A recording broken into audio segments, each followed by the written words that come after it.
এই বাড়িতে আমি আর থাকবো না, এই বাড়ি ছেড়ে আমি চলে যাবো। কেন, কি হয়েছে? তুমি তো পকেট মানি শুধু খুচরো দাও, খুচরো, যেটা দিয়ে বন্ধুর সাথে মোমো কিনতে পারি না 50 টাকার। আমার কত মান সম্মানের বিষয় তুমি কোনোদিন ভেবে দেখো না। আচ্ছা বাবা, কালকের থেকে তোর হাত খরচা বাড়িয়ে দেবো। এই প্রবলেমটা না, ফোনের নামে আমি একটা অ্যান্ড্রয়েড সেট ইউজ করি।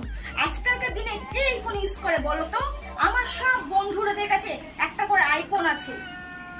ঠিক আছে, লক্ষ্মী ভান্ডারে 1000 টাকা করে পাই, তাই দিয়ে তোকে আমি আইফোন কিনে দেবো। শুধু এটা নয়, আমাকে প্রতিদিন বাসে করে দূর বন্ধু সহ্য করতে করতে কলেজ যেতে হয়। ঠিক আছে, ভাইটে বাইকটা আছে, ওটা বিক্রি করে তোকে আমি স্কুটি কিনে দেবো। ঠিক আছে, আমি এটাই অ্যাডজাস্ট করে নেবো।